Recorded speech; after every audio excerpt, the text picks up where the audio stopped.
Very good afternoon, everyone, and welcome to the weekly online teaching session from the PHO chapter. First of all, I should greet you all on the eve of the Diwali. So happy Diwali to all of you. So I wish all have prosperous and a safe Diwali. This is a pre-Diwali, I would say bonanza today, a very important topic. I think we all get consulted, referred patients from our neonatology colleagues on venous thromboembolism and thrombosis in neonates. I think one of the least probably discussed topics. So I should thank Dr. Vandana to first of all volunteer to take this topic and moderate it for us today. And thank you, Vandana, for doing this, and also thank her for bringing the best in the field. The best experts in the field to discuss the topic with us. So as usual, we'll have two components. The first part is a didactic, and we have small presentations on the clinical presentation of venous thrombosis in neonates, then how to manage it, and after that, there'll be a brief presentation on investigating a child with a neonate with venous thrombosis. There's following by case discussion, and some of the doubts and some of the clarifications we'll discuss in the case presentation with the experts. So it's I take immense pleasure in introducing my panel for today, and Dr. Vandana Bhardwaj. We know she's a associate professor of pediatric hematology oncology at the St. John's Medical College in Bangalore, and a very busy unit. She is going to be moderating today's session. We also have with us Dr. Sukesh Nair. Dr. Sukesh doesn't need introduction to this audience. So we know sir from many years. Sir is a professor of pathology with interest in hematopathology at CMC Vellore. Sir has got tremendous experience in coagulation and coagulation related work, and one of the important contributions I think Dr. Nair has made is the EQUAS program, which runs out of the CMC Vellore. And is many laboratories, I think more than 600-700 laboratories are part of the EQUAS program. So welcome to you, sir, and thank you for devoting your time this afternoon with us. Thank you very much. Thank you, sir. We have also Dr. Suman Rao. Dr. Suman Rao is professor of neonatology at St. John's Medical College. She's also, a consultant with WHO headquarters at Geneva in the newborn division, and her one of the key interests has been KMC training in neonates, and she's got vast experience in neonate thrombosis in neonates. So welcome, ma'am, and thank you for your time as well, and devoting this time with us and sharing experiences. And we have got Dr. Nita Radhakrishnan. She doesn't need introduction to this audience. She's currently associate professor at the Specialty Hospital Noida, and she's also our webmaster and executive board member for our PHO chapter as well as the INPOG. So thank you very much, Nita. And we know Nita's one of the keen special interest is coagulation and bleeding disorders in children. Over to you, Vandana. So I request everyone, as usual, please keep your videos on, and please post your questions in the chat box. And if you want to ask as well, please raise the hand, and then we can unmute you for the question. Thank you, Vandana, and over to you. Thank you, Dr. Sunil, for the kind introduction and welcoming all the panelists. And thank you, IAB-PHO, for giving us this opportunity to host this webinar and to present some of our work. So I'll just start sharing my screen.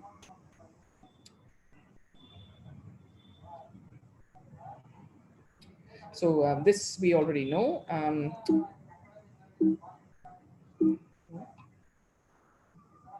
Sorry, just a moment. It doesn't seem to want to work.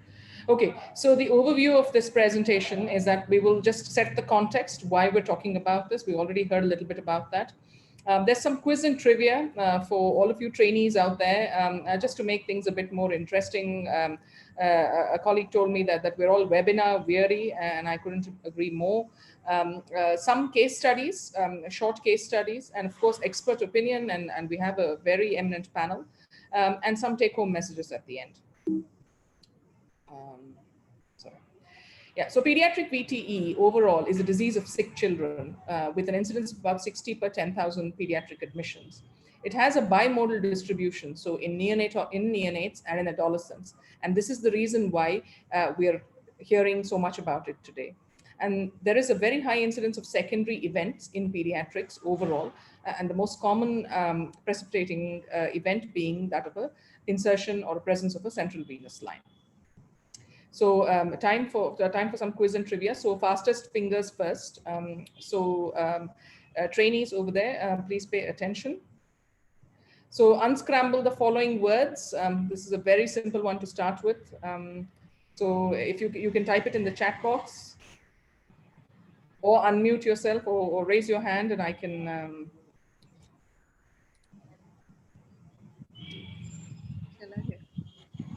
Oh, sorry. Keep your screen on. Yeah, Vandana. Yeah. Okay, so good. I think there are a couple of answers already. Okay. Oh, well, yeah. I think we got all of it. Okay, right. Very good. So this is a simple one to start with. The first one's obviously heparin. The second one is lupus, and the third one is thrombosis. So just setting the scene for a discussion on thrombosis. Okay. Sorry. This is not playing ball. Okay, right. Next one. So this picture was taken at a train station. Okay, and I want you to look very closely at the. This is a train station board. Okay, and it's telling you where a train is going. So name the city and the country where this was taken. A little harder than the previous one. And what is the relationship to thrombophilia? Any guesses? Anybody wants to type something?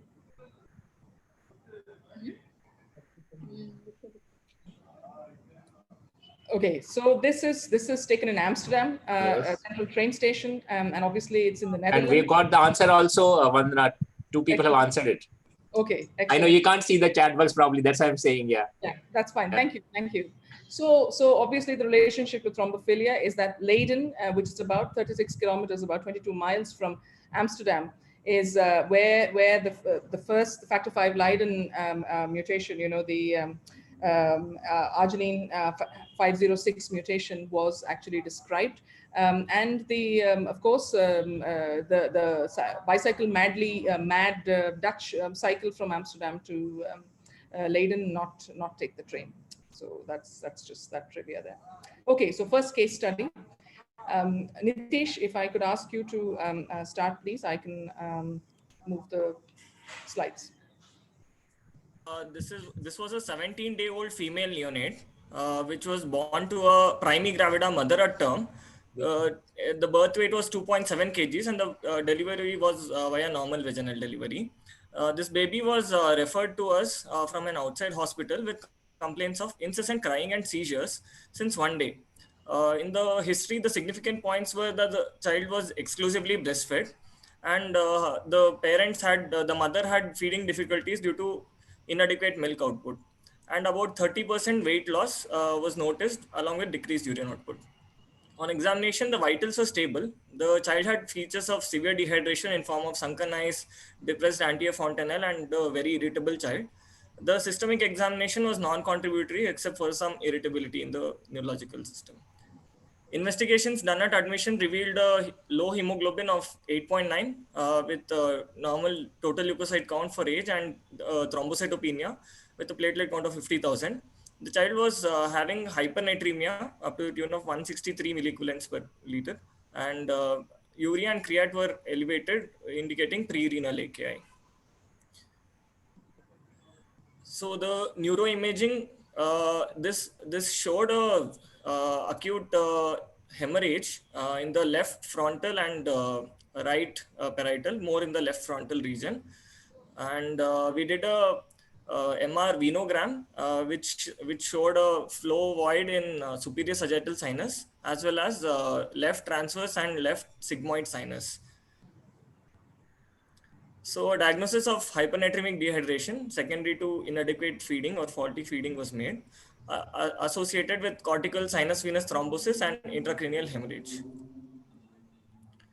So coming to the management that was done in our NICU, the hypernatremia was corrected as per protocol over the next 48 hours, and the serum sodium was normalized to 144. Phenobarbital was started for neonatal seizures, and in view of cerebral sinus venous thrombosis, low molecular weight heparin with enoxaparin was started at 1 milligram per kg per dose 12 hourly. The child was started on measured feeds and lactation counseling was done. There were no focal neurological deficits in the baby. A hearing screen was normal and ophthalmological evaluation was normal. So the monitoring of this child was done with anti-factor 10A levels, which needs to be maintained between 0.5 to 1. And the plan is to continue low molecular weight heparin for at least 6 weeks and repeat a MRI with MR venogram for reassessment and EEG in follow-up to be done. And if it is normal, to stop phenobarbital. Thank you. So thank you, Nitish, for that. And if I could ask our first expert, Dr. Suman Rao, to tell us a bit about the burden of the problem in a tertiary NICU, what the registry data in St. John's looks like, and what the clinical presentation of VT in neonates looks like, apart from what we have just seen. Yeah, so neonatal thrombosis is one problem which we are not very, very happy to see. But we are seeing them more often, and definitely since our interest in it has increased, I think the number of diagnoses of thrombosis we make is also more. And if you look at world over, the incidence is quite uncommon, like 3 to 5 per 1 lakh live births. But what we have found in St. John's, since we started the registry, our interest started, I think, maybe around a decade ago. And then we had a small case series of 6 cases, which we had presented at a conference. And since 2018, we now have a proper registry of all thrombosis and stroke cases. And since then, this is the data from the registry that I'm sharing. We have had 24 cases of thrombosis in the past 3 years. And that actually makes a very high incidence of 128 per 1 lakh live births, much more than what is given in literature. And even per NICU admissions, it's around 7 per 1,000 or something similar to what Vandana you had showed. So it is quite a lot. And mind you, here we have not considered the thrombosis that is associated with lines, with just block lines, which is actually one of the most commonest that we see in literature. Most of our thrombosis, almost 2/3 of it were in outborn babies and around 9 in inborn babies too. The next slide, please, Vandana. We had most of our cases in term babies. Only 5 of those 24 cases were in preterm, and only 1 of them was an extremely low birth weight baby at 24 weeks with a weight of 680 grams. The rest of them were all more than 1.5 kgs, and the mean birth weight was something very similar to the case you saw, which is around 2.7 kgs. The mean day of presentation in our case series is around 9.4 days. And again, almost 2/3 of them had some underlying risk factors like sepsis, dehydration or so.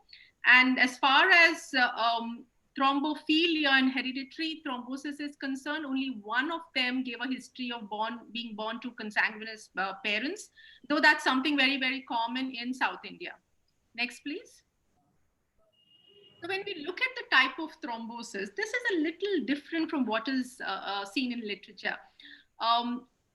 70% of our cases were related to the brain. We had 10 of them being brain venous thrombosis, 3 of them arterial, and we had 4 of them which we were not sure, but the MRI suggested picture of thrombosis. We had 2 cases of pulmonary purpura fulminans and 3 cases where there was ioto-iliac thrombosis. Only 1 of them actually presented with a limb gangrene, and 1 was a portal vein thrombosis. So why I said it is a little unusual is that in literature, you do see that thrombosis related to catheters is the most common type. Here we have not found it, probably because we have not chased all the lines that we have removed because it was blocked, and we have not chased to find the thrombus in them, unless it created a problem. The second, which I really think is a little surprising, is that we did not find any renal vein thrombosis, because we are a tertiary care center even for renal cases, one of the few ones in South India which caters to neonatal kidney problems. But despite that, our renal vein thrombosis, we didn't have a single one in the past 3 years. So that's a little surprising to us. But yes, this 22 cases, this 24 cases is quite a lot. Now, looking at the etiology, a big chunk was sepsis. 7 of them of the 24 was due to sepsis. 5 of them were hypernatremic dehydration, and again in exclusively breastfed babies. 2 of them were due to infection like dengue and chikungunya. 1 was asphyxiated, 1 was due to polycythemia, and 2 of them had a thrombophilia. 1 was a protein C deficiency, and the other one was an antithrombin 3 deficiency. The rest of them, we actually did not find a cause of why this baby had a thrombosis. We are following up these cases, and we do have long-term outcomes on maybe half of them. And of them, except for 3 babies, all of them are doing well and are, except for the thrombophilia, the others are all off their low molecular weight heparin and other prophylaxis. 3 of them have some neurodevelopmental outcomes, particularly those which have been related to the brain thrombosis, and 3 of them have spastic cerebral palsy, and they are on early intervention. So that is the data that we have, and we invite others to join this registry, and so that we have a much better insight into this problem, which is quite uncommon, at the same time is quite life-threatening and limb-threatening and organ-threatening at times. Thank you, Vandana, for this opportunity. Thank you, ma'am. Very grateful for that. Neeta, if I could ask you, what would be your choice of imaging in this situation, followed by choice of anticoagulation, duration, what complications should we look out for, and what is the sort of re-imaging that one should be looking at in this situation? Thank you, Vandana. So I'll just briefly go through a bit of venous thrombosis before we get to my question per se. So it's very, very interesting data that Dr. Suman just projected. So all over the world, I think the estimated incidence is 0.5 per 10,000 newborns. And the data which was shown here is, I think, 12 per 10,000 newborns, right? If I'm not wrong. So it is quite high. So probably because it's a tertiary care center, which is seeing very, very sick newborns only. So your denominator is essentially not normal newborns, it's essentially sick newborns. That's probably why the numbers have been very high. But this is the incidence which has been shown from data all over the world. And this, if you compare with in children, it is almost like it's 0.7 per 100,000 or 1 lakh newborns. So it's very, very high in the newborn period compared to rest of the childhood. And this again, like when you have a registry, when you're looking upfront, and because of increased awareness, there is good recognition as well. Why are we interested is because quite a few of these patients may die because of progression of the thrombosis, or even if you're left alone, there can be organ damage, there can be neurological outcome, neurologically adverse outcome, and even death that can happen. Next slide, please. So we are interested in why is the newborn period at risk? It's because physiologically, the newborn coagulation system is immature. The anticoagulant factors like antithrombin 3, protein C, protein S have decreased activity, and there is decreased fibrinolysis as well. So the fibrinolytic activity is less because of lower plasminogen levels. So there is a balance usually, but whenever you have sepsis, whenever you have liver dysfunction, inflammation, or an external, a foreign body like a central line, these can trigger it in favor of a thrombosis. Next slide. So like Dr. Suman just showed, can you just show that? So there are neonatal risk factors, whatever we discussed till now. there are maternal risk factors which would predispose the newborn to a thrombosis, which would include maternal infection, maternal diabetes, hypertension, eclampsia, all that. And if the mother has like APLA antibodies, that can also cause increased risk in the baby. And in addition, since 90% of thrombosis in the newborn is related to a central venous catheter related thrombosis, catheter insertion in a small baby, a preterm baby, catheter which is there for more than 6 days, or catheter which is malpositioned, etc., can also, these are specific catheter related risk factors that we should be looking into. Next slide. So if in this whole list of risk factors, which probably explains the Virchow's triad, the top 3 which are highlighted in red are the ones which are important for newborn babies. So an indwelling catheter in majority, or risk factors for hyperviscosity, which includes both polycythemia and relative dehydration that can be seen initially, and critical illnesses, which often are the trigger factor which leads towards formation of a thrombosis. So a newborn basically has one point of the Virchow's triad always. So it's usually little hypercoagulable stage or vessel wall injury. These things always exist. So coming to the question that you asked, so next slide. So these are the various sites. I think we'll skip this. Next slide, Vanna. So the question was regarding imaging. So whenever there is a thrombus, the investigation of choice is a compression Doppler ultrasound. And it's very easily available. It is affordable. And the only problem with an ultrasound Doppler is that it is operator dependent and it's probe dependent. Your machine should be good as well. So majority of venous thrombosis in babies can be picked up by a Doppler ultrasound. Only thing is couple of areas like in intracranial, in intrathoracic areas, and for large iliac areas, the compression part does not happen. So because of which the sensitivity for picking up thrombosis is less in this area. And so also if you have sick babies with sclerodema or edema of the skin, then also what can be seen through the image quality is poor, and hence thrombosis can be missed in these things. So otherwise, for most of our thrombosis, whether it's a line thrombosis or umbilical vessel related thrombosis, it's usually an ultrasound Doppler that is used.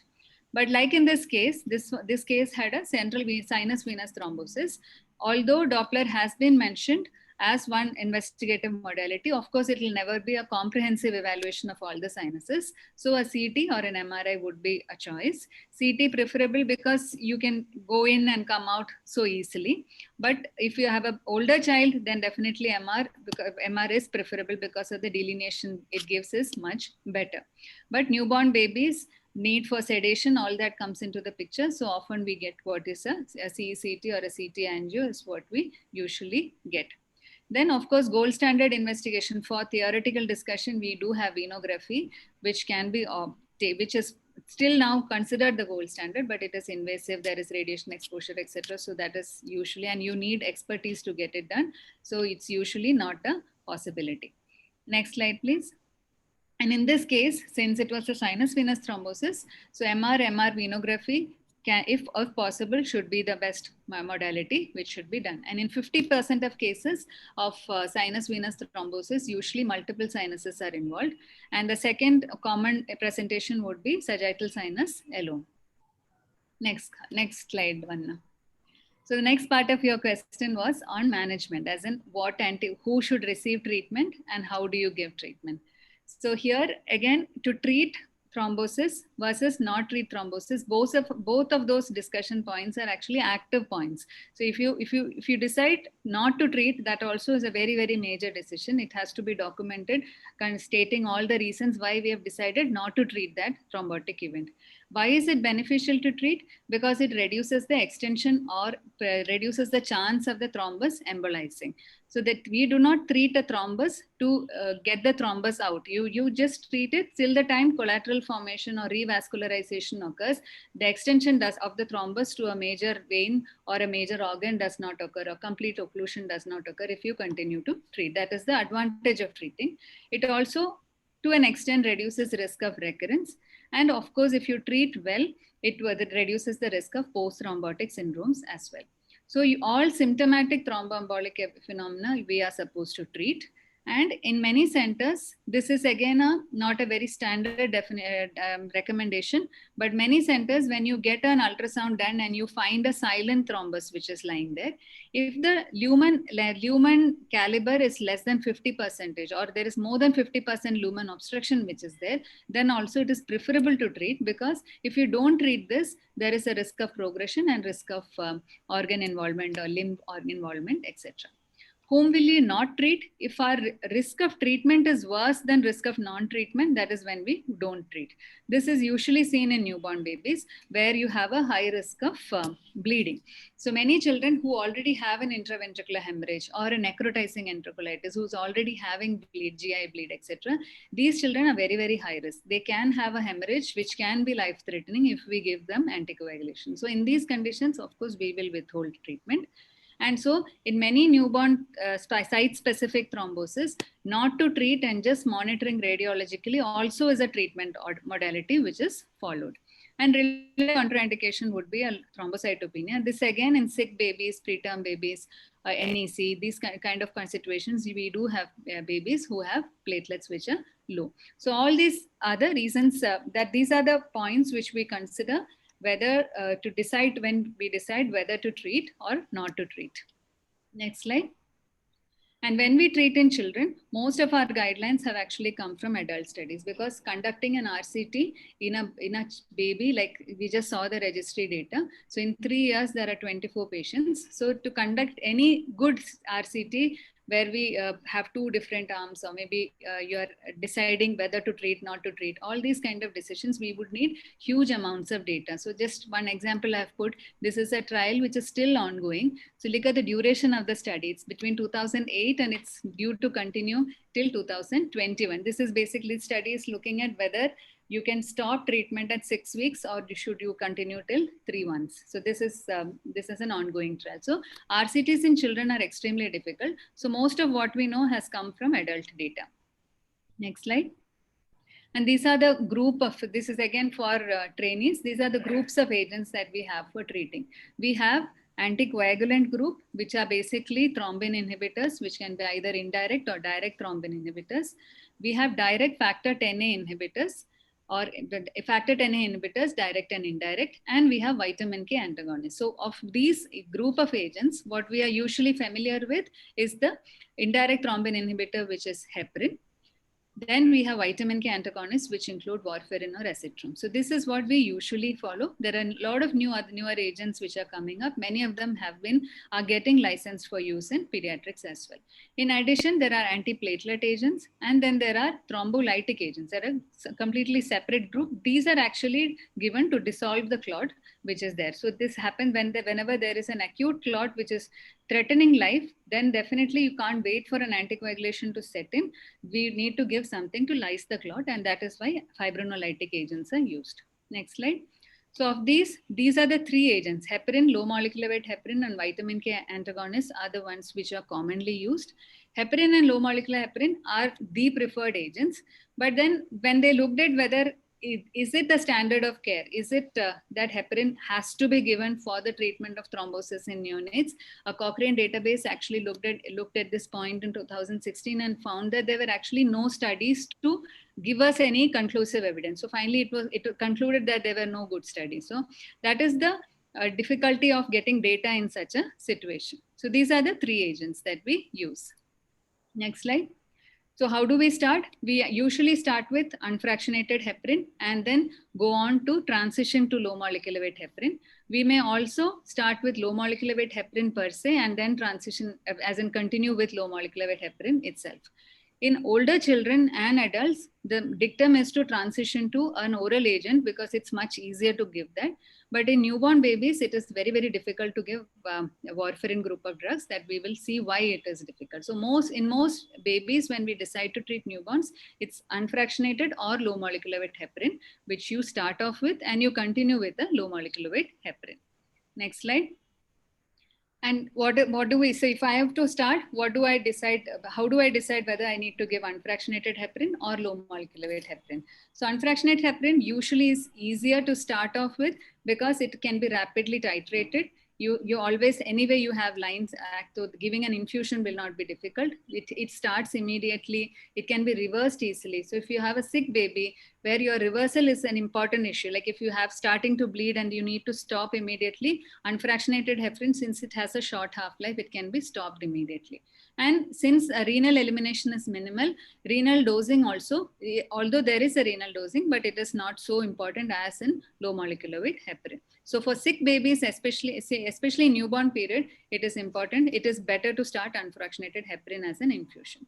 Having said that, low molecular heparin has a lot of advantages. So even in newborn period, now people are using low molecular weight heparin. So the biggest advantage is it can be given subcutaneously. There is no need for any monitoring. And if at all, if you're giving if you need monitoring, there are tests available for that, which are quite okay. It's quite easily manageable these days. And the risk of long-term risk and the risk of complications like heat, etc., is anyway less in the newborn period. And it is even lesser with low molecular weight heparin. Next slide. So you usually start off heparin infusion. You baseline, you do a CBC, a PT, and an APTT. A CBC basically to look at the platelet count to see how low the platelet is. If the platelet is more than 50,000, you start off without any problems. PT, APTT, need a baseline value. Again, you need to compare it to the age appropriate value, because many a times PT, APTT would be physiologically high in the newborn period itself. And in heparin as well as low molecular weight heparin, you would see that the dosing is a little more in newborn period, less than 2 months compared to more than 2 months. That's because of the clearance related and the volume of distribution, etc. So these things mandate a higher dosing in the newborn period. And what are we targeting? Whatever baseline level at which we have started, we are going to target around 1.5 times the baseline at which we have started. So again, this is an adult target. There are no real pediatric studies, but even from the data that we have and the recommendations that we have, this is what is recommended, that we target around 1.5 times the baseline. And again, two very, very good publications. One is come out in CHEST 2012 and another has come out in ASH 2018, again on pediatric VT management per se. So it does include neonatal VT as well in this. Next slide. How do you monitor? You monitor heparin therapy, unfractionated heparin with APTT per se. Can you go to the next slide once, Vanna? I'll just show the slide. So this is how you give a bolus. You start off with around 75 IU per kilo as a loading dose over 10 minutes. And then you start checking the APTT. You're supposed to, whenever you change a dose, we're supposed to monitor 4 hours later with an APTT. And then based on this normogram which is given, there is a sliding scale sort of thing. So you kind of increase or decrease based on what you have got. So if you have achieved your target APTT, you continue at the same rate. If you have not achieved, you increase it by 10% or so. Now, practically what happens is many of these children are very sick. So usually we don't give this loading and you just continue at a maintenance dose. So the maintenance dose again is in babies, it would be around 25 to 28 units per kilo per hour. And this again may not be required. You may even achieve it around 20 units also. You may be able to get therapeutic anticoagulation. So this is how you do. If you have factor 10A level, this is the target, that is 0.3 to 0.7. If you don't have, you monitor with APTT, which is kept at around 60 to 85 seconds. And this is how you monitor an unfractionated heparin therapy. Next slide. Yeah, I think so. Practically no bolus, smaller increments. And even though the recommendations say we need to test it once in 4 hours or at least 4 times in a day, practically it is difficult. So if you keep it at a lower dose of infusion and you are still able to achieve it, that is okay. And look at clinical progress along with the APTT values as well. And so once a day testing also should be okay as long as your patient is improving clinically. If not, if the swelling is increasing or the child is not doing well, of course you need to increase it till you get a therapeutic APTT. Next slide.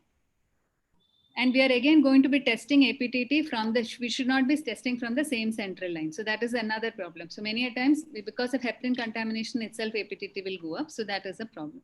And complications you ask, bleeding is the most important complication. And usually with the overdose, which is related to accidental overdose rather than a direct overdose. But many a times we do see bleeding. And there are other risk factors which have been used with prolonged use and like osteoporosis or bony morbidity. It has been reported with unfractionated heparin as well as with heparin. Even in newborns also fractures, etc. have been described with in babies. And HIT of course is a side effect which has been described very well in adult population, but in babies the incidence is very low, probably because of the age-related factors which are related to immunity. Basically, you're not able to mount an antibody against the heparin. Next slide. And I think I'll skip this slide. Next slide. Then regarding low molecular weight heparin. So low molecular weight heparin, again in children, you have all these drugs which have been recommended, but what we practically use is enoxaparin. Again, doses are higher in newborn period compared to that of children. And what we target, like it was targeted in your case, was usually 0.5 to 1 unit per ml. Anti-10A levels are targeted. Now, things which we need to remember when we are giving low molecular weight heparin is couple of things. One, that when we give enoxaparin, the test for factor 10, the anti-10A would go at around 2 to 6 hours after. So again, easy to remember, 4 hours after a subcut injection, that is when we need to send out this sample.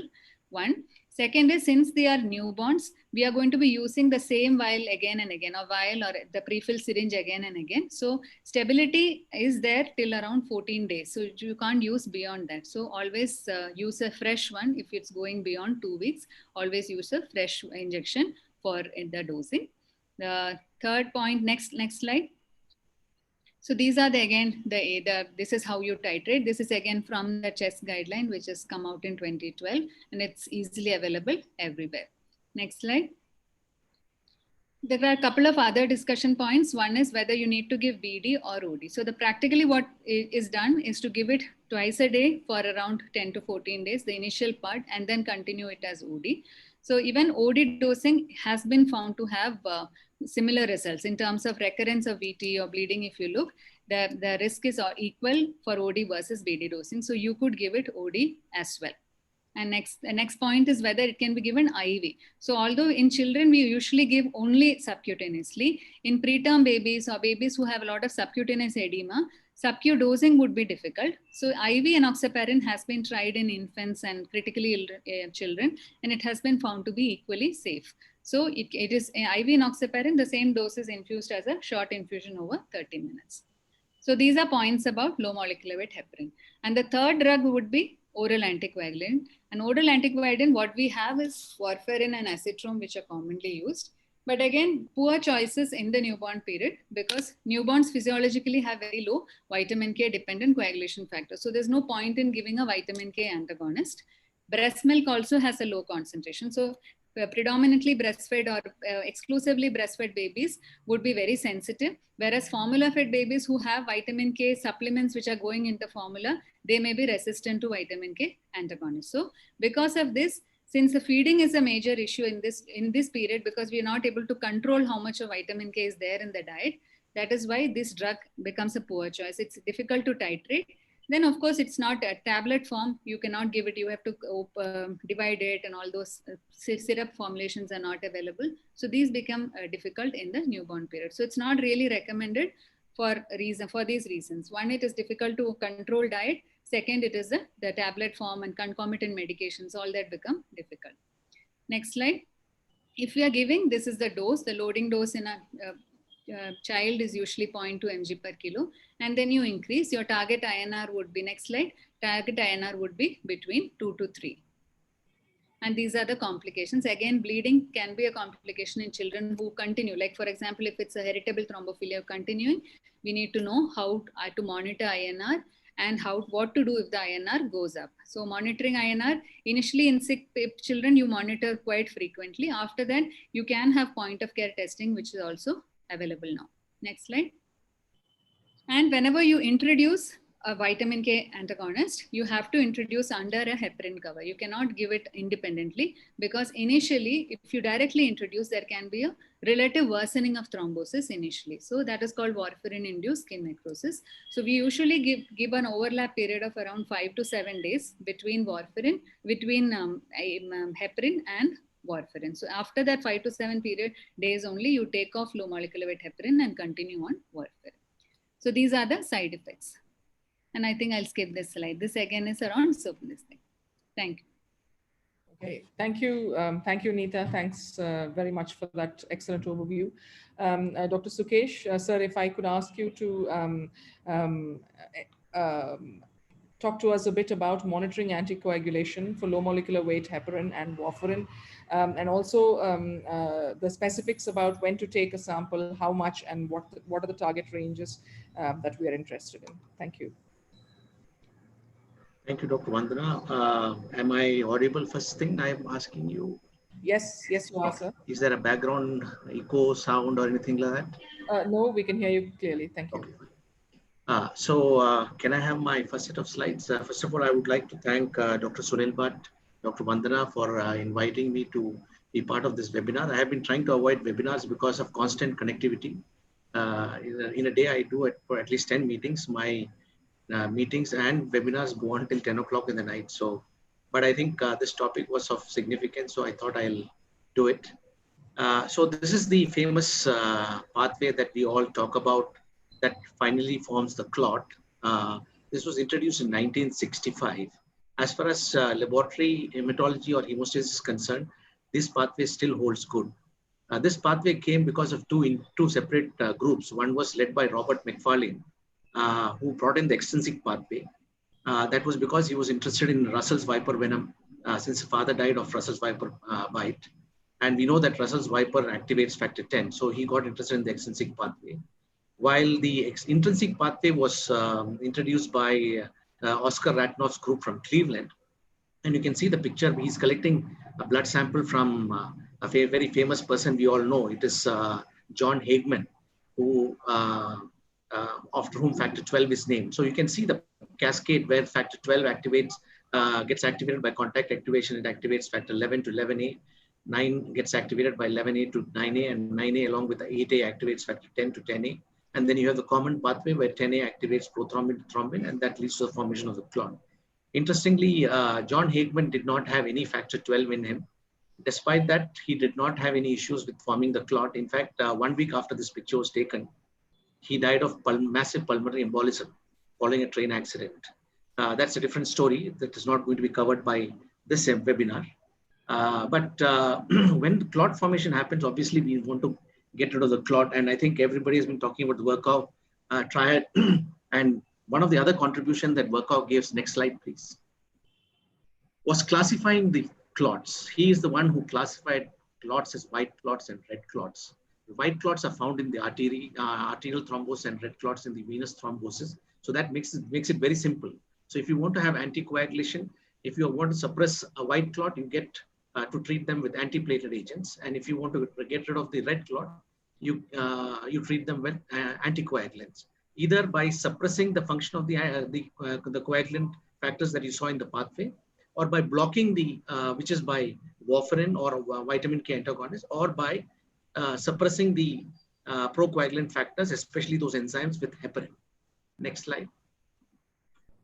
So you can see that all the factors, factor 9, factor 10, prothrombin, all of them are enzymes. They're all vitamin K dependent proteins, and vitamin K is very important for their function. Without vitamin K, they're totally non-functional. Next slide. What does vitamin K do to these vitamin K dependent factors? You know, it is interesting that these factors are called 2, 7, 9, and 10. Interestingly, the official coagulation, the official TV channels in Australia are channel 2, 7, 9, and 10. I don't know how they got the numbers correct. So what does vitamin K do to these factors? Vitamin K actually looks at the glutamic acid residues and adds a carboxyl group. So what it does is it just does gamma carboxylation, because this glutamic acid residues, they have a gamma site, and they add a carboxyl group to it, basically carbon dioxide, and that's called gamma carboxylation, which increases the negative charge on the proteins. Next slide. And obviously when it's negative, it will bind to what is positive charge, and what is positive charge in coagulation is calcium. Now with this calcium, these proteins have strong positive charge. And if there is any weak negative charge in the vicinity, it goes and binds. And these negative charge are the anionic phospholipids, which are phosphatidylethanolamine, phosphatidylainositol, phosphatidylserine, especially phosphatidylserine is very strongly negatively charged. And where are these anionic phospholipids present? They are present only on the surface of activated endothelial cells and activated platelets. Normally, they are hidden inside these platelets and endothelial cell. Once they get activated, these anionic phospholipids are exposed by the flip-flop mechanism. And that is when these coagulation factors bind to their surfaces. Next slide. And forms these important enzyme complexes which can generate 100,000 to millions amounts of thrombin, which leads to the formation of clot. Next slide. So obviously, when you give a vitamin K antagonist, you're basically removing the gamma carboxylation and making these proteins not able to form the enzyme complex, and therefore they will not allow, they will not allow the formation of thrombin. Next slide. So obviously, we are looking at this pathway. We can see that vitamin K dependent factors are predominantly in the extrinsic pathway. That's factor 7, 10, 2. So obviously, prothrombin time is a time that we would select to identify whether vitamin K antagonists are functioning by not allowing the carboxylation. Next slide. So what is prothrombin time? It's time taken by recalcified, because whenever we collect blood, we remove the calcium by chelation, so citrate mainly. So when we want the plasma to clot, we need to recalcify. So time taken by recalcified citrated plasma to clot in the presence of tissue factor. So this test is basically looking at the extrinsic pathway. Tissue factor will activate the factor 7 onwards, and then of course you have the complete extrinsic pathway being enacted and clot formation. Tissue factor is nothing but thromboplast, which has got a lot of negatively charged phospholipids. Next slide, please. So normally prothrombin time is reference range is 9 to 12 seconds. Some reagents may give you a little bit more reference range. Ideally, it's good to establish your own reference range, because it's not difficult. Get 20 normal people and see whether your reference range that you get on 20 normal people are almost the similar than what is established in literature.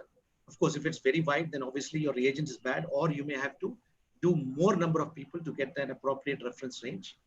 The ideal way to result a prothrombin time is the time that you obtain on the plasma along with the lab reference range. Please do not compare it with the control time of that particular day. It has to be controlled with the reference range. Some people like prothrombin ratio, because prothrombin ratio is the patient time divided by that day's normal plasma time. And anything more than 1.2 ratio is considered to be abnormal or deficiency of any of the coagulation factor, which basically is 3 seconds more than that day's normal control. Next slide. Of course, I want to bring you to another plasma coagulation time, which is the activated partial thromboplastin time. So this is defined as a time taken by recalcified citrated plasma to clot in the presence of negatively charged contact activator, which can be either silica, kaolin, or ellagic acid, and phospholipid. So phospholipid is nothing but partial thromboplastin. That's why this test is called activated partial thromboplastin time.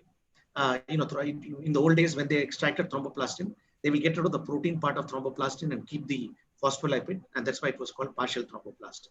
Now, if you look at it, the contact activation will start the factor 12 onwards, and then you have the cascade of factor 11, then factor 9, factor 10, prothrombin, and then the clot formation. So it basically looks at totally at the intrinsic pathway factors. Next slide. So reference range again can differ, but most of the reagents will give you a reference range of 27 to 37 seconds. Again, good to establish your own reference range, because when you're resulting the patient's time, it should be the patient's time against the reference range and not compared with the normal time of that particular day. Some people like to use it as ratio. So anything 6 seconds more than control will give you a ratio of more than 1 point. Next slide.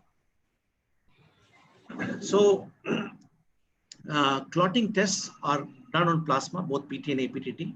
So we must realize that all these factors are present in the plasma, and therefore all these tests are going to be plasma-based tests. So when you are preparing this plasma for plasma-based tests, you must be very careful about preparing the plasma. And actually the whole thing starts from blood sampling. Next slide. The blood is anticoagulated in trisodium citrate, and make sure that the trisodium citrate has got this particular strength, 106 to 129 millimolars, which basically is trisodium citrate, which is with a molecule of 2 H2O. Some people like to use higher molecular weight, but that's not allowed. It is only maximum up to 129 millimoles. 1 part of citrate with 9 part of blood from the veins.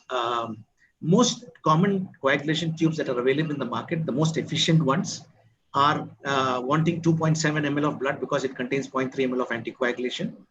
Small collection tubes are available, but they are not evacuated up to 1 ml, but they have to be collected not by the vacuum system.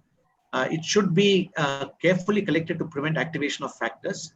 The best collection system for coagulation testing is our evacuator tube. They are the best because the blood comes directly in touch with the anticoagulant. So at any cost, if you're not able to collect the blood, you must have enough excuse to say that you're not collecting by the evacuator tube system, which is basically the evacuator tube needle, the needle holder, where you connect the tube directly to the collection system, so that when the blood enters the tube, it enters directly in touch with the anticoagulant.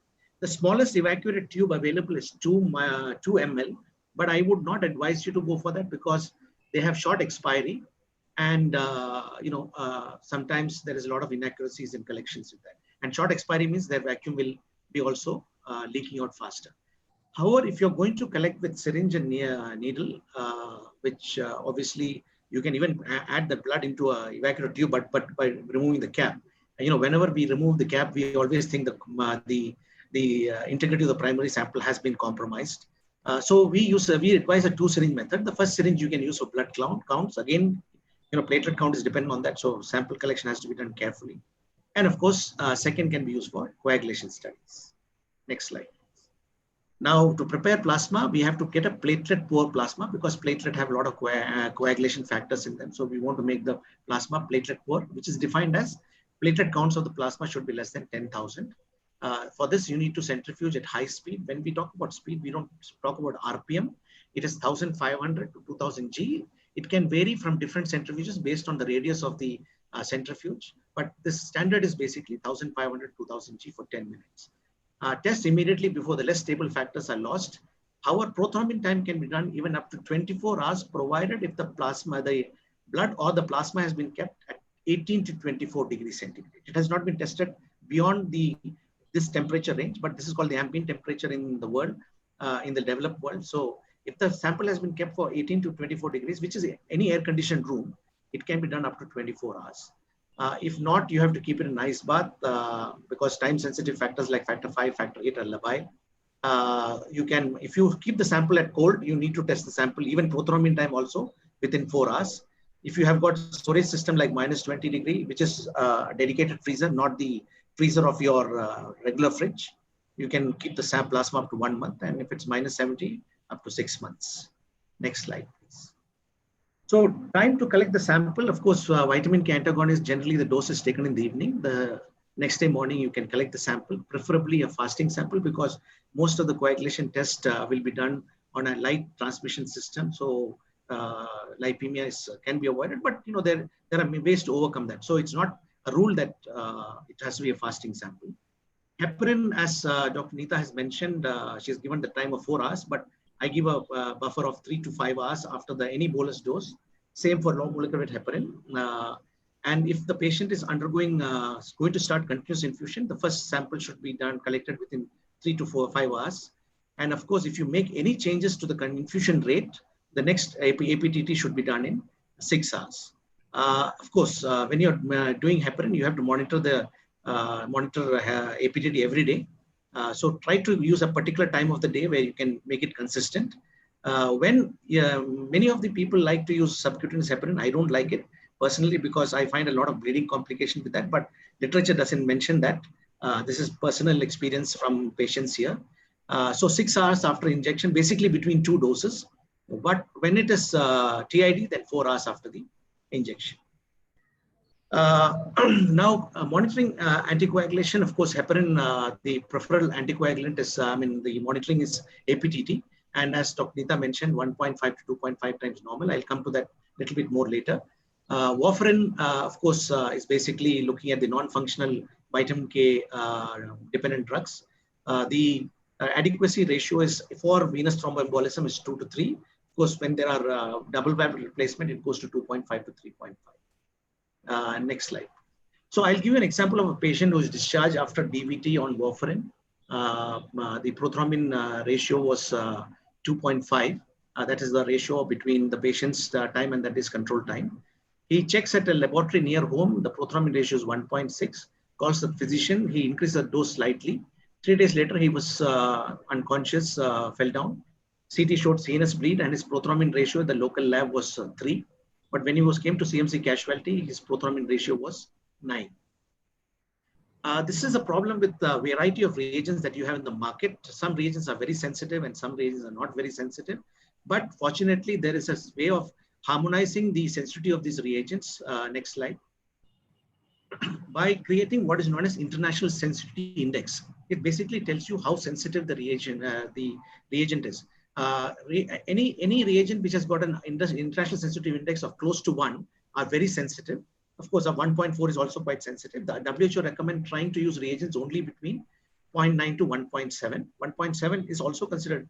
But when you are using a reagent which is ISI of more than 2, then we are going to have a little bit of a problem. So how do you incorporate this various sensitivity of the reagent into the prothrombin time is by incorporating the ISI into the prothrombin ratio by powering the prothrombin ratio with ISI. So let's go back to the example. Next slide. So here you can see that the patient's prothrombin ratio at discharge was 2.5. And of course, the ISI was 1. So the INR is 2. So that's called the international normalized ratio by normalizing the various sensitivity of the reagent. So 2.5. When he goes to the lab nearby, it was using an ISI of 2.5. The INR was 2.56, which basically means it was therapeutic. But when the prothrombin ratio was mentioned to the clinician, he felt that it was subtherapeutic, and therefore he increased the dose. And 3 days later, the prothrombin ratio, which was 3, was actually INR of 9, which was very high. That's probably the reason why he's bled. And of course, CMC also confirmed that the INR was 9. So it's very important, first of all, to choose the right reagent. And also, if you choose the reagent, please incorporate the sensitivity of the reagent by using international normalized ratio, which is basically normalizing the different sensitivity of the reagent. Next slide.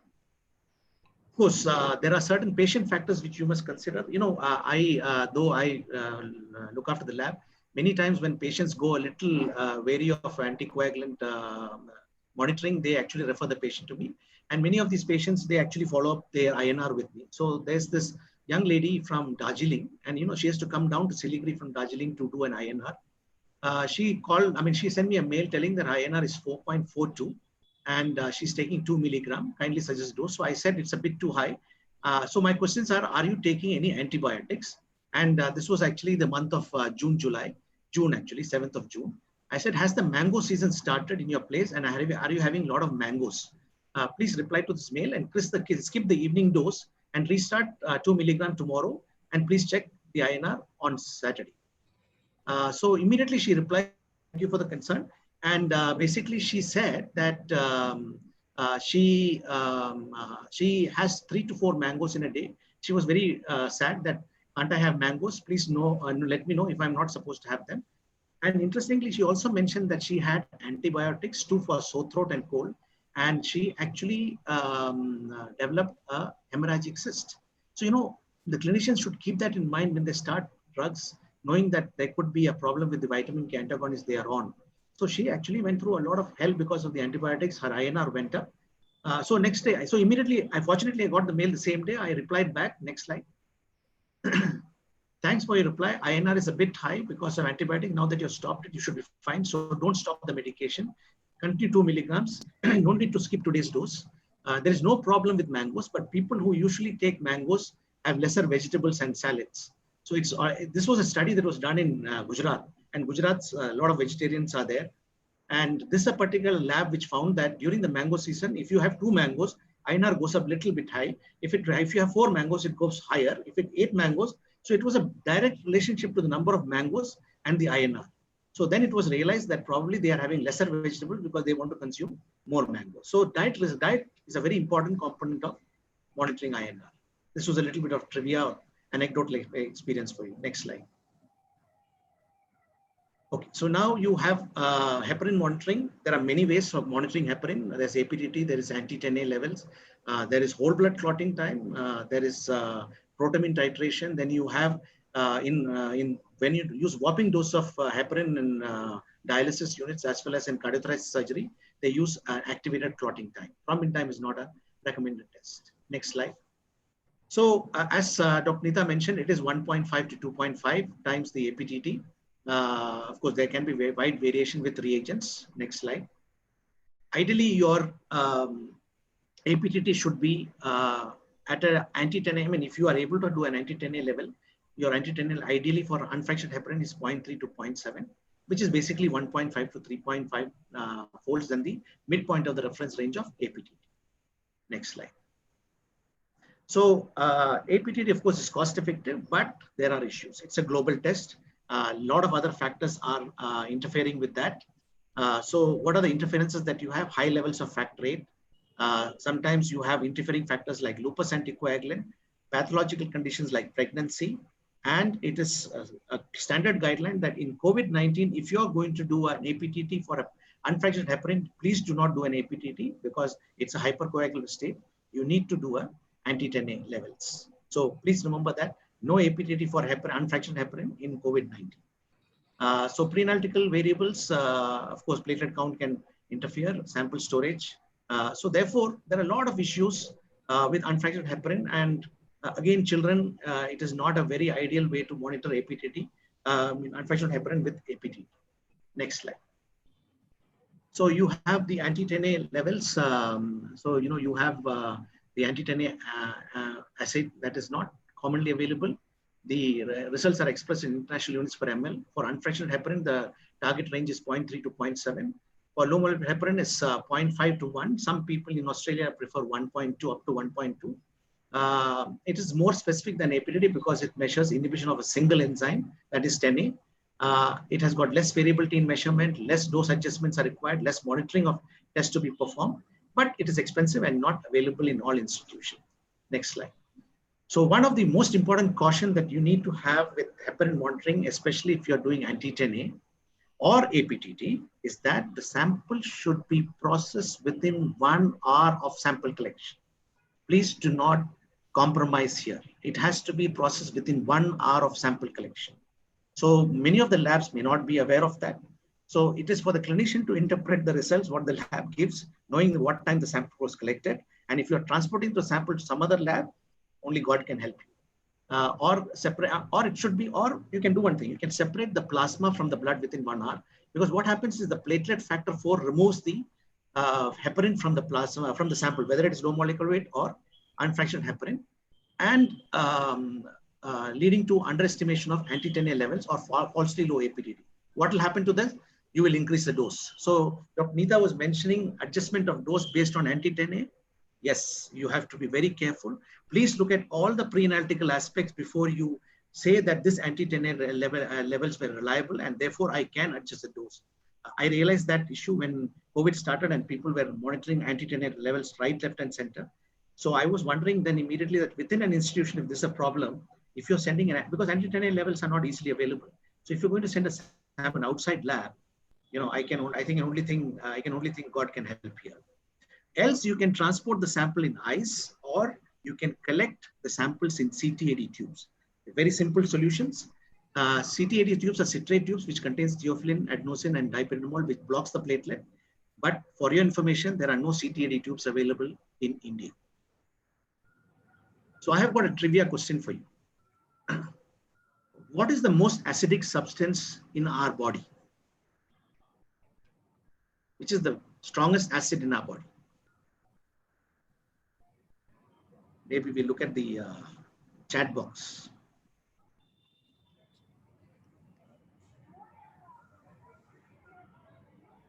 Okay, hydrochloric acid, that's a natural answer. Yes, very good. It is heparin sulfate.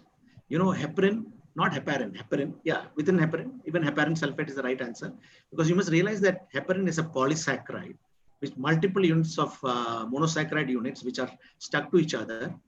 And it contains sulfuric acid at the bottom. So it is sulfated polysaccharide. So it is almost very, very low pH substance. How will you realize that heparin is very acidic? Is because you ask your patient who get subcutaneous heparin or low molecular heparin, they come in very pre-filled syringes with beautiful syringes, with beautiful needles. But if you show them the needle, they said, oh, wow, this is a very painful injection. That's because then you can see even in a pigmented person, you can see nice bruises that you form because of heparin injection. And that's not because of anticoagulation, because of the low pH. Thank you very much. I'll come back later. Thank you, sir. That's an excellent overview of all the coagulation factors and the tests that we use to monitor them. I've got more quiz coming up actually. So the first one's a crossword. So trainees over there. This is a very quick crossword, only five clues. So one down is an oral anticoagulant. This should be a real sitter after the sessions that you've just had from our panelists. So anybody answer for one down? So already answered. Already answered. Very good. So warfarin is that one. Then two across is an anticoagulant protein in the blood. That should be fairly straightforward as well. Yeah, it's been answered. And answered. So it's antithrombin is two across. Four across is a heparinoid, can be used for the treatment of HIT, sometimes used in the treatment of HIT. Also mentioned by one of our panelists earlier. Answered. Answered, excellent. So that's fondaparinux. Seven across, very easy, monitoring of anticoagulation. Answered. Answered. So that's INR. And then the last one is 8 across, which is the drug class of dabigatran. What does dabigatran come under? Answered.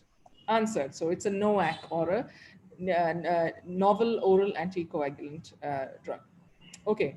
So a bit more trivia here. What is the name of this reptile? And just an off question, what is the study of snakes called? It's been answered. All right then. So the person so this is obviously Russell's viper, and the person here is Patrick Russell, who was a Scottish physician who also studied snakes in the erstwhile Madras Presidency under the British Raj. So the study of snakes is called herpetology, and that's how Patrick Russell is described, as a physician and herpetologist. Okay, right. Moving on to case study 2. So Manasa, if you're ready to present the case, please. Good afternoon, everyone. Our second case is an outbound who was referred to St. John's. The child was an 8-day-old term neonate born to second-degree consanguineous marriage. The child presented with history of bluish discoloration and blebs on left leg and occipital region of scalp since day 2 of life, and which progressed to involve both legs, hands, temporal side of right face. The antenatal period of the was uneventful, and the child was otherwise a well child. There was no significant family history, no history of recurrent abortions in the mother. On examination, the baby was alert, active, and vitals were stable. All peripheral pulses were well felt.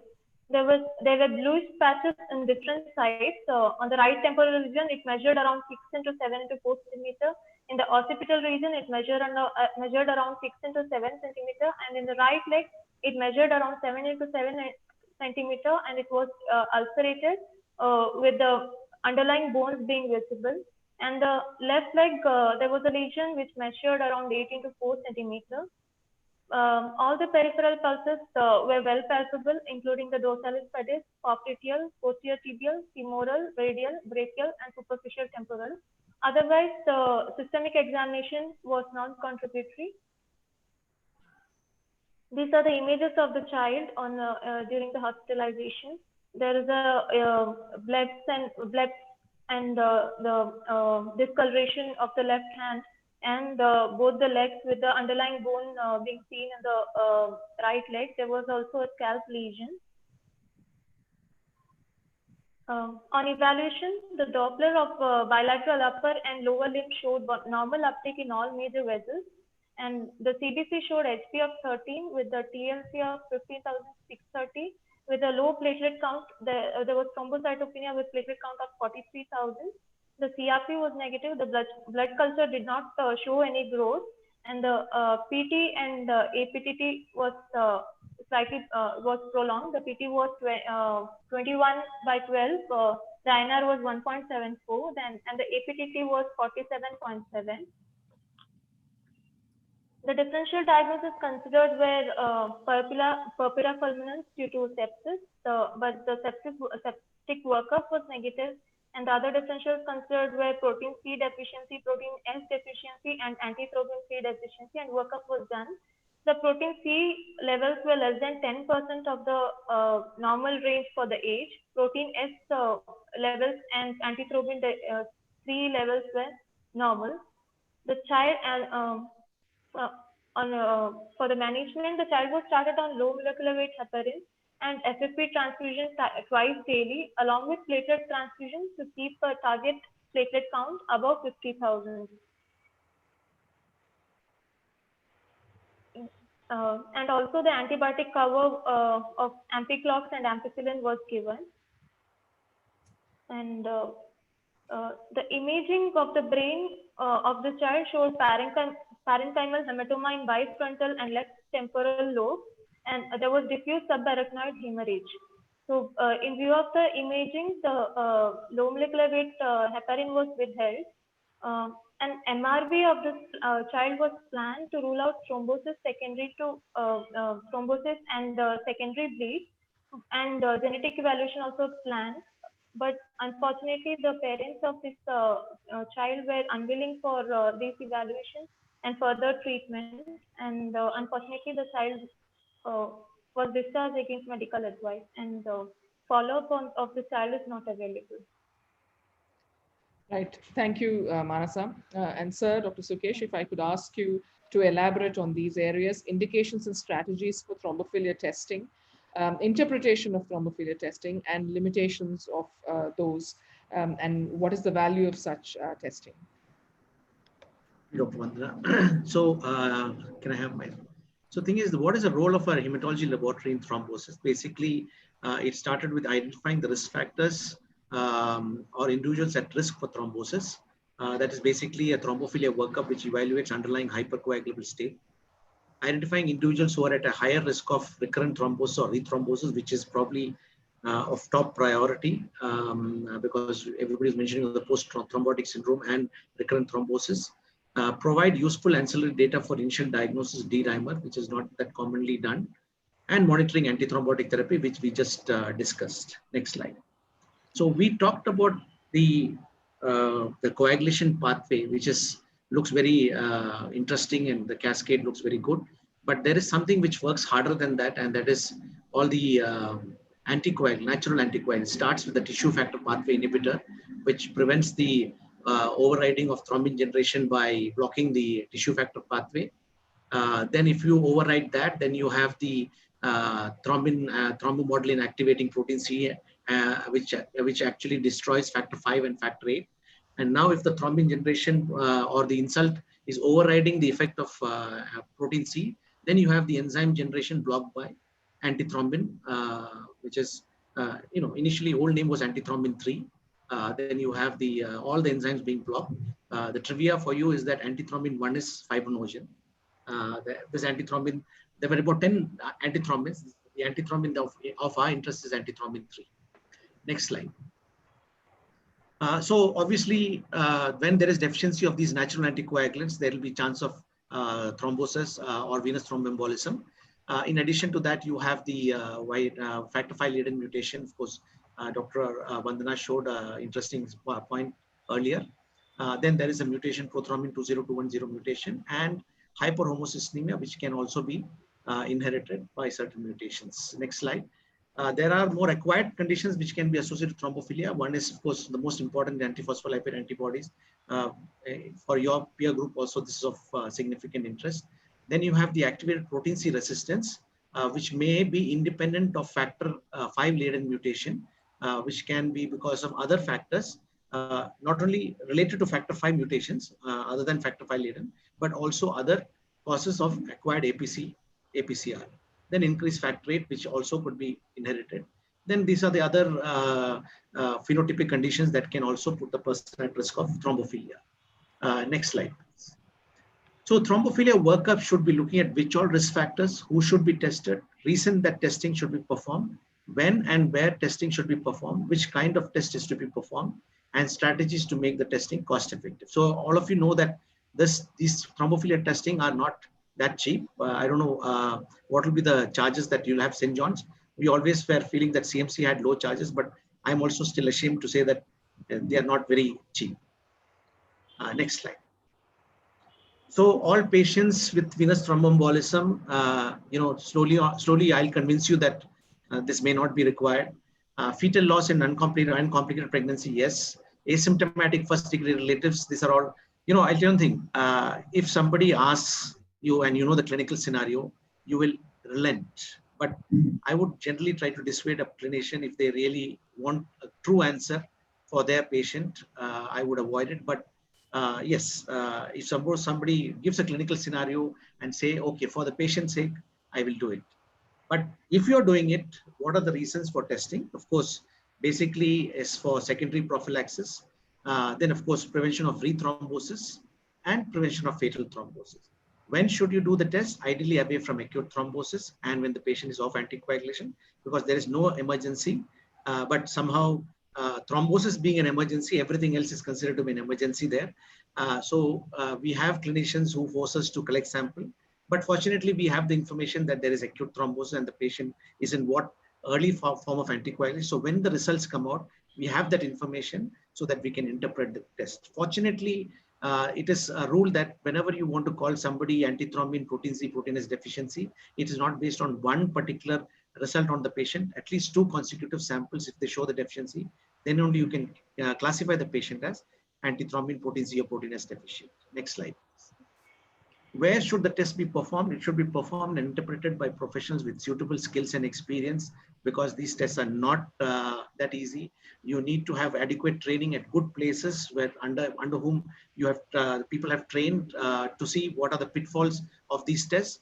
And therefore, it also leads to the next thing, which tests should be done to really classify the patient being at risk of thrombosis. For certain tests like protein C, antithrombin protein S, it is very easy that it is phenotypic or clot-based assays or chromogenic assays. Homocysteine also is a measurement rather than genotypic variants. But we know for factor V Leiden, of course, which is the good test. We must also realize that many of these tests have high CV, so you must have stringent quality control measures and participation in external quality assessment schemes. As Dr. Sunil Bhatt was mentioning what CMC is equals. Then you must realize that whenever you're choosing the assay, you must realize the sensitivity and specificity of that assay in trying to identify the clinical situation. For example, nowadays many automated instruments can make a lot of complex procedures very easy. So you just put the sample and the machine will churn out a result. So suppose if you're doing an antithrombin antigen assay, which is available by immunoassay on a lot of instruments. So a big lab will say, oh, I do antithrombin assay, but if they are doing antithrombin antigen assay, you're going to miss out 90% of antithrombin deficiency. If you're going to do a protein S clot-based assay, that's because it is cheaper. You're going to miss a lot of protein S deficiency. And activated protein APCR resistant test, you don't need to do the a specified test if you're already doing factor V Leiden mutation. So if you are not having factor V Leiden mutation, okay, do the specified test which identifies factor V Leiden mutation. But if you are already doing the genotypic test, then you do a little bit open APCR test. So all this information should be available to decide what test you're going to do. Next slide. So utility of thrombophilia workup has been slowly trying to be undermined, because you must realize that most of these patients undergo a finite period of anticoagulation, at least 3 months to 6 months. And after the first episode of venous thromboembolism, patients are 40 times more likely to suffer a further event. So they're already at a higher risk. Whether they have any risk factors or no, they have to have secondary prophylaxis. So whether they have anything else, that doesn't give any advantage to them. So preventing recurrent VT is the most important. The mandate for the laboratory and the clinician, the physicians to reduce the burden of the disease. Next slide. So we know that if you leave the patient on continuous anticoagulation, there'll be no recurrence, but the risk of bleeding is quite high. So we need to identify or stratify the patients who would benefit from prolonged anticoagulation. Next slide. So recurrence on treatment is not more likely in patients with heritable thrombophilia. It has been proven. And the magnitude of increased risk is modest and therefore does not justify extended duration of anticoagulation. cohort studies have shown that there is a low risk of primary events in asymptomatic who have been investigated for asymptomatic related, especially for factor V mutation. So there is no point in unnecessarily case hunt in asymptomatic relatives of patients who have been identified to have a particular risk factor. It became apparent that these tests typically had no clinical useful predictive value, and the danger is that a negative thrombophilia test may actually give you false reassurance because there are many other risk factors which have still not been identified. So now the emphasis has changed. The tests that predict risk of recurrence may identify patients that benefit or not from longer and long-term anticoagulation. Next slide. So we know that D-dimer formation is a very important protein that is produced. It is produced after the, the step of thrombin acting on fibrin monomer, fibrin polymerization. Next slide. And then you have factor 13, which gets activated when you introduce covalent bond. Now plasmin will act on this well cross-linked fibrin clot to form, next slide, D-dimer. So you must realize that D-dimer will only be formed if thrombin is produced. So D-dimer, many people consider as a product of plasmin. Yes, it will be produced only by plasmin, but it will only be produced if thrombin has formed. If thrombin has not formed, plasmin will only produce FDPs, not D-dimer. Next slide. So D-dimer can be measured by many methods that are available in the market. All are very variable. So please make sure that your physicians are aware of these variables. Next slide. And they are different units. So in fact, there's a beautiful article that has been written by Emmanuel Favaloro and Giuseppe Lippi, in which they say D-dimer testing in COVID-19, is it a silver bullet or a clinical distraction? And one of the main reasons why they're talking about clinical distraction is the various types of units and confusion that is created because of this. Next slide. D-dimer can be used as a test to predict recurrent DVT, but these studies are predominantly focused on adults. So I was very happy that Dr. Mansa was mentioning about a registry. Maybe you should look at this, reproducing this data in the children, because, after a certain stage, even neonates, we know that their physiology is different. But as far as D-dimer is produced, of course, if you know the reference range, not reference range, the preterm who are generally likely to have more D-dimers, you can find out whether you need to alter the cutoffs of D-dimer in that particular age group. But otherwise, there's not going to be much different as far as D-dimer is concerned. Next slide, please. So this was a fantastic paper that came about 15 years back, which looked at patients who next slide, who completed anticoagulation, and they were randomized into those who, after 1 month later, they were asked to come for D-dimer. And based on that, they were randomized into either having placebo or having anticoagulation, those who had a D-dimer of more than 500 nanograms per ml. That is a most commonly used unit. Next slide. And you can see that those people who had abnormal D-dimer of more than 500 without anticoagulation had a higher risk of recurrence compared to those who had abnormal D-dimer but who were left with anticoagulation, though still lower than those who had normal D-dimer level with a risk of recurrence. Next slide. So this was the study which showed that if you do D-dimer 1 month after stopping anticoagulation and the value is more than 500, it can benefit the patient for having a prolonged anticoagulation. But this means basically coming to hospital one more time after a month and one more invasive procedure. But there was an interesting data that came from Norway, next slide, which talked about D-dimer at the time the patient presents and can it be associated with the risk of recurrence. So next slide. So here they looked at D-dimer at presentation and they classified the patients into 4 groups, those who had less than 1,500 and those other 3 groups were 1,600 to 3,000, 3,100 to 7,000 and more than 7,000. Next slide. It was found that especially in those incident DVTs, which is the group 4 and the unprovoked DVTs, the risk of recurrence was really high in those patients who had the D-dimer more than 1,500, especially in these 2 groups. But even in the other groups, it was definitely higher than those who had less than 1,500. Next slide. So this is the risk cumulative risk index that is showing that those who had a D-dimer levels more than 1,500 and a higher risk of recurrence compared to. So this is when the patient presents to you at thrombosis and you do a D-dimer. Next slide. So the summary of the study showed that D-dimer value of less than 500 has a substantial lower risk of recurrence compared to those who have more than 1,500. The association between low D-dimer and recurrence was particularly pronounced among patients who had incident DVT and first unprovoked venous thromboembolism, which basically is 69 to 64% lower risk of recurrence, respectively. Findings suggest that low D-dimer measured at the time of diagnosis can be left with short-term treatment, particularly in patients who have got unprovoked venous thromboembolism. It's a very good information. And recurrence rates observed in this study were similar to the studies that were the previous study where you measured D-dimer 1 month after treatment withdrawal. Next slide. So you cannot do without D-dimer because D-dimer can not only help you at the time of diagnosis, it can also help predict the outcome of pulmonary embolism because D-dimer levels of more than 20,000 is related to very bad outcome. And also it helps in identifying those patients who can have a risk of higher recurrence and who may benefit from prolonged or extended prophylaxis. Next slide. So why is D-dimer not done?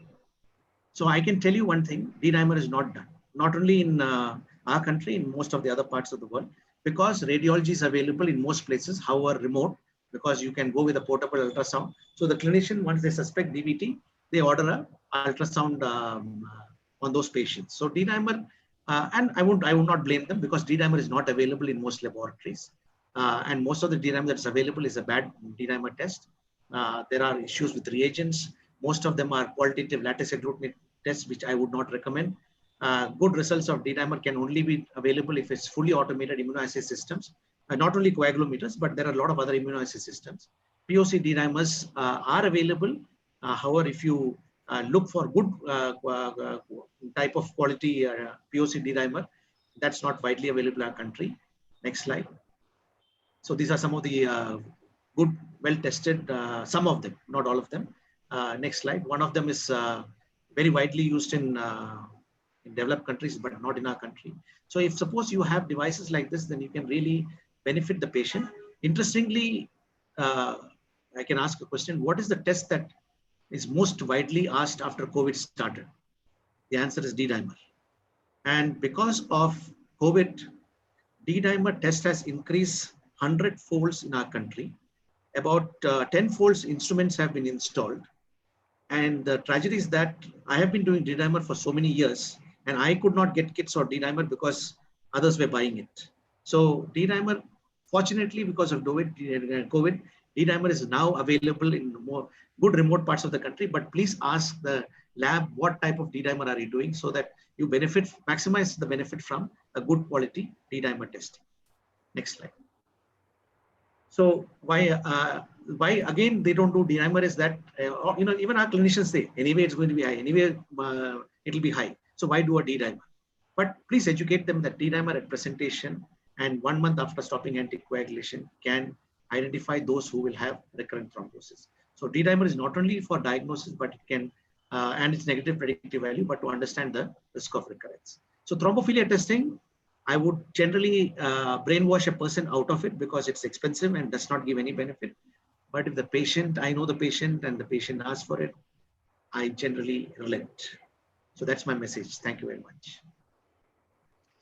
Thank you, sir. If I could ask Dr. Neeta about this issue that we frequently encounter, anticoagulation for thrombosis in the neonate in the presence of bleeding. What are the considerations? Duration of anticoagulation, particularly for heritable thrombophilia, like we saw in this patient of ours, and a bit about thrombolysis as well, please.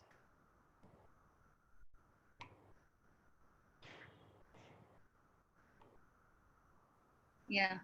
Thank you, sir, for the detailed discussion on D-dimers. I think in COVID also now at discharge, they're looking at D-dimer and the VT score to decide whether the patient should be on oral anticoagulation at the time of discharge. So coming back to your question, Vanna. So I put up a slide on venous thrombosis plus with or without bleeding, but I think it can be extrapolated to any thrombosis with or without bleeding. So like I said in the beginning, if there is no significant bleeding, you continue like we started. We start off with one of the agents, one of the heparin, and then continue. Now the duration is for a minimum of 3 months usually. And if you think at the end of 3 months, if there is ongoing symptoms of persistent occlusion or like D-dimer high, then you continue it further and another 3 months. So this heritable thrombophilia testing is usually coming up after this first 3 months. When you do the 3 months of anticoagulation, stop it and then evaluate get all the evaluation done if you're planning to do it, and then decide whether to continue anticoagulation or not. So if there is a significant hemorrhage, so then again, the discussion would be whether we need to anticoagulate at all or whether anticoagulation is more risky or not. So if there is intracranial hemorrhage, you have an option of holding off with just radiological monitoring. And in 5 to 7 days, if the thrombus is extending, and then definitely taking the risk, you will continue anticoagulation. If not, you can just monitor radiologically as well. There would be deficits, of course, neurological outcome may not be optimal, but then you are at least reducing the risk of a life-threatening bleed. Next slide. So similar would hold good for any site of like a GI bleeding. If there is an ongoing GI bleeding also, you may hold off and wait for the bleeding to control. Or if like you did in your case, you have a thrombocytopenia, then you would transfuse, get the bleeding stop, and then you would continue with anticoagulation. Regarding duration of anticoagulation, whenever we start anticoagulation for the first time, the numbers we need to know are one is 3 months and one is 6 months. And 3 months is the bare minimum that is recommended. But if there is a completely reversible risk factor, like for example, a central line, which you have eventually removed, or whether there is like a hypernatremia in your first case, these conditions you may hold off, you may give for 6 weeks and then evaluate and decide whether you need to give more or not. So minimum, bare minimum would be 6 months, 6 weeks. Usual duration is 3 months. And at the end of 3 months, if there are unresolved risk factors, then you continue further. And this is the trial that I mentioned earlier, which is looking at whether we can stop it earlier. We would probably get to know it in a couple of years' time. Next slide.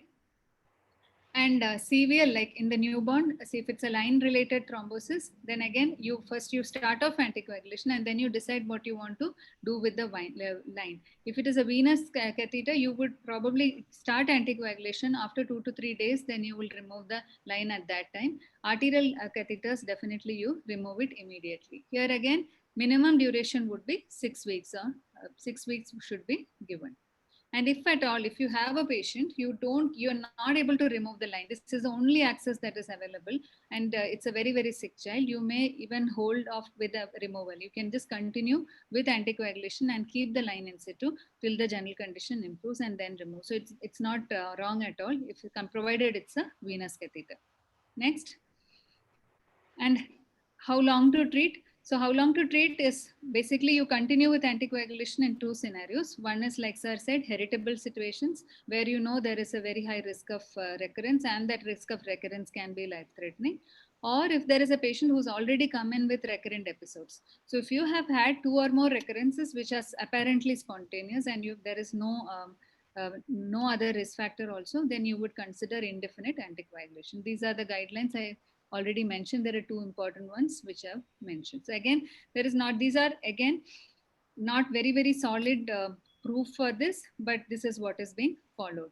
And the recurrence risk in children above 1 month is usually 8%. So out of every 100 children with thrombosis, 8 are going to have a recurrence. So that is why probably if we are arguing for testing, that is where testing comes in. But like sir said again, very, very low chance of picking up something unless there is a very drastic presentation, newborn presentation, or consanguineous family or strong family history. These conditions you would end up picking like you did in your case. Next slide. And there was a question on purpura fulminans, right? So I think that's why I put this slide. So if you have a heritable condition, you continue it lifelong. So if you have a condition like homozygous protein C deficiency, definitely you continue unless you are able to get a liver transplant, which is apparently curative. But otherwise, you continue. After the initial period, the child is stabilized. You put them on oral warfarin and continue lifelong. There's a lot of monitoring that is required in these children. Next slide. Then the last question was on thrombolysis. So thrombolysis we do when you want to dissolve the clot. These are the agents that we usually use. And this can be given either systemically or you can give through a catheter to the particular area where the clot is there. And this you do only when there is a limb-threatening thrombosis, like a femoral artery thrombosis, when you know you'll end up amputating the limb, or if there is a life-threatening thrombosis, say a massive PE, or if there is an organ-threatening thrombosis, like if there is a, say suppose a severe, a massive thrombus with a Budd-Chiari, or another organ-threatening thrombosis, these conditions can be given. But it's easier said than done. You need a very good expertise for this. You need to put in a catheter in these small babies and then give the drug there. And so that becomes almost very difficult. And in these 6 children also, giving systemic thrombolysis also may not be easy. And always prior FFP is recommended because children are physiologically, they have low plasminogen. Next slide. So these are the conditions where you give FFP. Either to give protein C, protein S in homozygous deficiencies, you do give FFP in the beginning. And then even in this, when you're giving thrombolysis also, you would give FFP prior to the infusion. And then also when you don't get a good response to heparin, if you're starting off heparin and you're not getting your good, you're not able to achieve your target value, that may be because of antithrombin, physiologically low antithrombin levels, in which also FFP infusion can help. Okay, just coming to the fag end of our session now. If I could ask Dr. Suman, practically for us on the neonatal unit, discussion of life and limb-threatening thrombosis with the families. What are the challenges that we may face? I think Dr. Wangna, Dr. Suman is probably logged off. She had to go for another meeting. Yeah. So Dr. Vandana, can I give a small comment on the previous situation? Yes. It's not widely published, but when I was doing my fellowship in Australia in hematology, even in the Westmead Children as well as Westmead Hospital, when a patient has bleeding because they are started on Clexane, the strategy was to change to Fragmin, the Dalteparin, because though it was not published at that time, Clexane was manufactured by some other manufacturer and Dalteparin. Now both of them are owned by the same manufacturer. But there was a poster that came up in ASH sometime back which said that Clexane has more anti-10A action than 2A action, while Dalteparin has more 2A action than 10A action. So if you know that Clexane has a higher risk of bleeding because if you look at the OD term in the BD dose of 1 milligram per kilogram BD goes to 1.5 milligram OD, while Fragmin goes from 100 units BD to 200 units OD dose. So here also I have slowly introduced that if the patient bleeds because of secondary to Clexane or unfractured heparin, we try to change to Dalteparin and see if the bleeding comes down. If the bleeding comes down, they continue on Dalteparin. It is not published at all, but it's a useful information. Duly noted. Thank you. So, I mean, Neeta, would you mind commenting on this particular aspect, discussion of life and limb-threatening thrombosis with families?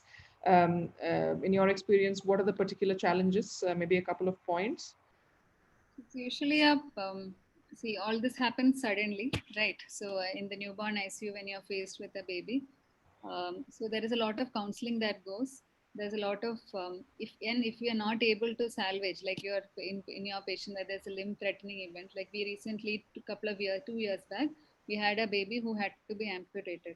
So because of probably a child was referred with an umbilical venous catheter and with a gangrene in place. So we don't know what happened, but eventually we did evaluate the baby for all heritable states. All that came as negative. So I think it was probably just a misplaced catheter which did the damage. But then by the time we saw already it was a fungating necrotic mass and which eventually had to be amputated. So there is a lot of acceptance issues that comes up. And if you're telling a family that a baby has to be amputated right at the beginning, so that is a whole lot of counseling that goes from multiple teams, and multidisciplinary teams are required. I think the similar would be if you have sick babies with renal vein thrombosis, also with renal failure. So all this takes multiple teams to discuss with the families again and again to get them to accept that there is a real problem, and then that in some cases you may need to continue anticoagulation long term. Thank you. The one other thing that we face particularly with this family is about thinking about the next baby and doing the genetic testing. particularly if this is the first child, explaining the risk of another offspring with a similar sort of situation, particularly if you're thinking about a heritable thrombophilia. That is the other challenge that we faced in this particular situation. Okay, so in the interest of time, I think we may have to actually let go of this, and some of this, if you don't mind, we may have to move across. Otherwise, if you want to say a few words quickly on renal vein thrombosis. I think it's pretty much standard. Only thing is, if it's a bilateral RVT and renal failure, that would be an indication for thrombolysis. Rest of it, it's usually anticoagulation, pretty straightforward treatment that we already discussed. Unilateral RVT, and if there is no renal failure, then you do have an option of just ultrasound related monitoring as well. And always suspect in babies who are having hematuria, sick babies, thrombocytopenic babies, always keep a watch for them. And arterial thrombosis, if there is a catheter, definitely remove the catheter immediately. And if there is a risk of gangrene and if there is a risk of limb loss, thrombolysis is indicated, but may not be possible always, in which case you continue on anticoagulation. I think that's it. Okay, so maybe we can skip this bit on arterial ischemic stroke in neonates for now. I just have a last final thing on take-home messages. So I'll go through this without, because of want of time. Most neonatal venous thrombosis are secondary events. Of course, that is true. CT is the choice of CNS imaging. We already heard quite a bit about that. So MR venogram is probably the choice of CNS imaging, although a CT with contrast is probably what you would get fairly soon. Anticoagulation by low molecular weight heparin is the preferred anticoagulation in the newborn period, and that is true, of course. Purpurofulminance is not a self-limiting condition. It's a medical emergency and requires urgent attention. Finally, thrombophilia testing should be selective and obviously interpreted appropriately. So I think that brings us to the end of the session. And thank you all panelists very much for an excellent discussion. And thank you, IAPPHO, for this opportunity once again. Thank you. Thank you very much, Dr. Vanda and all the experts. I think it's been a fantastic session, probably the the longest duration we have discussed the neonatal thrombosis ever, I think, in our discussions. And what I liked is, we have kind of covered the, all the, I would say, the nuts and bolts of this condition with a lot of practical tips, especially from the lab point of view, which Professor Nair has brought in on the table. So thank you very much. And I could see people were still hooked even after 5:30, which is our kind of our closing time. If any, I don't see any more other questions on the chat box. So I think we'll close the session. And thanks again. And thank you, ECHO, for the platform, and RIA for holding these sessions. And once again, with all the experts, Professor Nair, Neeta, Dr. Vanda, as well as Dr. Suman Rao for the time, and also for the fellows who presented these interesting cases. Thank you very much, and we'll see you next Thursday. Thank you. Good evening.